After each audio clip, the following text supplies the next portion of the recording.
雑談です。誤信です。ハラセンということで始まりましたハラセンラジオ。陣内智則の面白い方原田専門家でございます。この番組は日々私が見ちゃったもの、聞いちゃったもの、食べちゃったもの、そして飲んじゃったもの、そして言っちゃいけないこと飲んじゃいけないこと2回言いましたっけなんかお話しております。ぜひチャンネル登録と高評価よろしくお願いしますということで、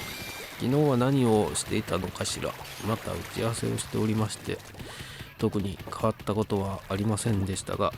そうですね、何もなかったんで早速行きましょうか。見ましたですわ。ドクターホワイト、これは月10ですね。月10のドラマで、浜辺美波さんが出ておる医療系のドラマになりますけども、これやっと見ましてね。いやー、見ましたか。本当にでもたまりませんね、この浜辺美波さんの可愛さったら。どうします？公園でもし倒れてるの見かけたらね、とりあえず病院には連れてくでしょう。で、記憶喪失だってんでね、とりあえずお前のところで預かってくれって言われちゃったら、これもうね、断る理由は何一つないしみたいなとこから始まるドラマですけども、このなぜかね、医療系のこと以外の記憶が全く失せているというか、覚えがなくなっちゃっている、そんな役どころの浜辺美波さん。ただね、白夜と名乗るんですけども、見た人の、病気の症状をズバズバと言い当ててしまうという、そういった能力というかね、そういった能力の持ち主が公園で倒れているわけですよ。そんなことも何も分からずに、そこに通りかかった狩岡正樹さんというね、柄本佑さんが演じる狩岡さんが通りかかってで助けるんですけども、この狩岡さんはなんと医療系の雑誌のジャーナリストなんですね。で、助けて、知り合いの病院に運ぶんですが、でそこでいろいろ目にする患者さんをズバズバと何かブツブツと言ってて、なんだろうなと思って、で治療を受けると記憶喪失だと。しかし何かこうね、ブツブツ言ってた、それ何かっつったら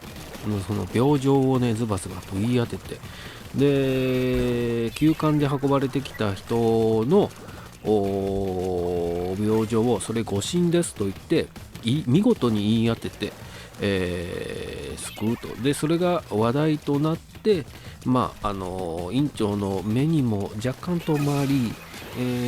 しかしここの院長はね、病院は2回ほど医療ミスをしてて、院長の座を奪われようとしているところに、その奪おうとしている真壁仁さんという役で小手伸也さんが出てるんですけども、それがこう何か利用しようとしているのではないかっていうところだったんですけど、このね小手伸也さんの登場時のねコントっぷりったらなかったっすね。見ました？なんつって出てきたっけ。俺メモしたんだけどな。小手伸也さんが登場してきてね、何を騒いでいる、非常識だぞって言うんですけど、本当にもうねコントみたいな言い方で出てくるんですよね。でことあるごとになんか小手伸也さんの芝居だけがね、なんか違う、なんていうんですか、温度感が違うんですよね。それがなんかもう僕の中でもつぼっちゃってなんてこの人だけ一人コントしてるんだろうと思ってね。浜辺美波さんの役どころも結構ぶっ飛んだ普通の人じゃない設定なんで、結構とぼけた感じのシーンもあるんですよ。おしるこね、高森院長、これは石坂浩二さんが演じてるんですけども、おしるこをもらうシーンがあるんですけども、熱いねおしるこの缶ジュースをもらって、こうフーフーしながら飲むシーンとか、すごい目をねキョロキョロさせて飲むんですよ。なんだろうこれなんだろうみたいなね、ああいう芝居をね常にずっとしてるんですよ。それがすごいの。とにかく目がねキョロキョロキョロキョロ動くんですよ。だから目が大きいでしょ。でキョロキョロ動く目玉がね本当に可愛らしいドラマでございまして、始まってまして、話の方でいくと何ですか、その誤診をズバズバ当てるということで、身寄りがないというかね、分かんないんで、とりあえずその猫がやかましい狩岡さんの家に行くんですけども、の妹がねいてて、何かちょっとこう晩ご飯用意してるのでもなんかお茶碗を落としたりとか、こうなんかこれ病気持ってんなみたいな雰囲気であるんですけど、次の日ね2人でお買い物に行くっつって行くんですが、クレープを食べてる時にこう倒れてしまうんですよ、妹さんが。で、それで病院にね、運び込まれて、どうも脳の動脈瘤の恐れがあると、この症状から言ってもね、いろいろもうこれは結構やばい状態だからすぐ手術しなくちゃいけないみたいなになるんですが、手術の OK をさっきのあれですよ、小手伸也さんがね出さないんですよ。これ以上ね難しい手術をやって失敗して医療ミスでも起きたら病院が大変だから転院させた方がいいって言うんですけども、脳外科医ですか、脳神経外科医のね、高橋勉さん演じるね仙道さんが強行するというか、もう手術に踏み切るって手術しようとしたところ、またあれですよ、浜辺美波さん白夜がツカツカツカーっとやってきて、その前に研修医の方がね落とした資料カルテを見てて、これは脳動脈瘤ではないってことを分かったんで、それを伝えにねいそいそ来るんですよ。で、それは脳動脈瘤じゃなくてその症状は何だっつったら、ビタミン B12 欠乏症と萎縮性胃炎であるっていうのを言うんですけども、誰も信じないんですよね。でも手術は待ってくれっつって待ってくれっつか、こんな症状菜食主義で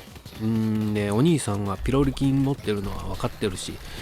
ピロリ菌によるその萎縮性胃炎と、それからビタミン B12 菜食主義で、お肉を取れないんでビタミン B 不足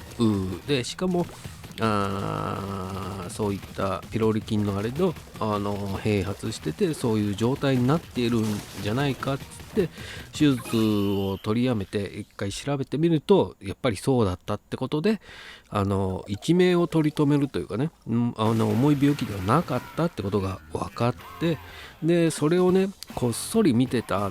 石坂浩二が判断が素晴らしかったんで、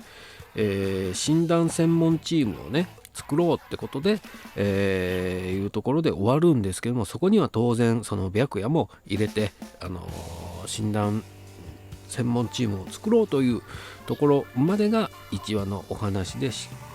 かしですよ、あれです、江本佑さんは、正樹さんは同級生の捜査一課の刑事にこの子が一体誰なのかっていうねのをちょっと調べてくれないかって言ってて、そしたら毎朝ここのコース走ってるっていう、ジョギングをしてるっていうのを SNS でつぶやいてたんで、正樹さんが。で白夜はなんでその正樹さんに見つかるようにしてそこに置かれていたんじゃないかっていうことをね伝えるんですよ。 GPS があったっつって。でそれはどうもこの、高森ね、石坂浩二さんの高森病院のその行方不明の兄貴のね失踪中のお兄さんつってもあれですよ、高森ね、滝本美織さんが演じているねお医者さんもいるんですけども、そのお兄さん行方不明なんですけど、ずば抜けた医療技術を持ってるお兄さんがねいるんですけど、それが何か関係してるんじゃないかってところで終わるんですが、このねドクターホワイト、この病院のね院長の座を狙う真壁と、それからね失踪中のお兄さんと、それからこのね誤診診断専門チームで動いていくという中で、これね、だから白夜の出生の秘密と、それから病院の経営というかね、このどうなっていくのか、お兄さんは戻ってくるのか、なぜお兄さんはどっかに行っちゃってるのかみたいな、いろんな事情を抱えたドラマというかね、面白い入り組んだドラマになっておりますし、中でもねこうね白夜とそれと正樹とのこれ恋が生まれるのかな、どうなのかな、それから正樹さんの妹のね春江さんを狙っている誰でした、狙ってたのいましたよね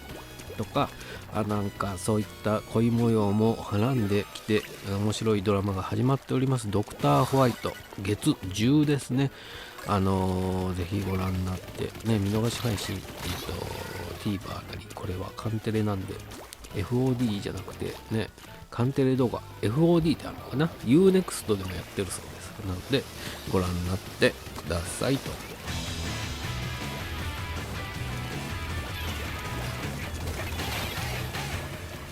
コント誤診ねありましたよ。僕も忘れもしません。小学2年生の時にね、胃腸炎だっつってあったかくして寝とけって言われてね、温めて寝てたんですけど、次の日どうしてもねお腹が痛くて、じゃあつってでっかい病院に行ったら盲腸で、その当日にすぐ手術だっつっていうのがあってね、それ以来僕はだから医者と弁護士が嫌い、弁護士まで嫌いになる必要はないんですけど、医師と弁護士ね、私業が嫌いなんですよね。だから誤診は良くないですよね。そういった間違った先入観を植え付けられてしまうので、ね、その点ね、この演じてる浜辺美波さんの診断はね、先入観がないから素晴らしいっていうのが言われてましたけど、本当に先入観でもっていうのはこうに違いないっていうので考えをこう限定してしまうのはダメですからね。っていうのを見て思っておりました。面白いドラマ始まってますし、また本当にね、この間まで君の膵臓が食べたいって言ってた浜辺美波さんがね、今度はズバズバと診断を下していくっていうドラマが始まっておりますので、ぜひご覧になってください。あとチャンネル登録と高評価もよろしくお願いします。ありがとうございます。あ、猫が鳴いている。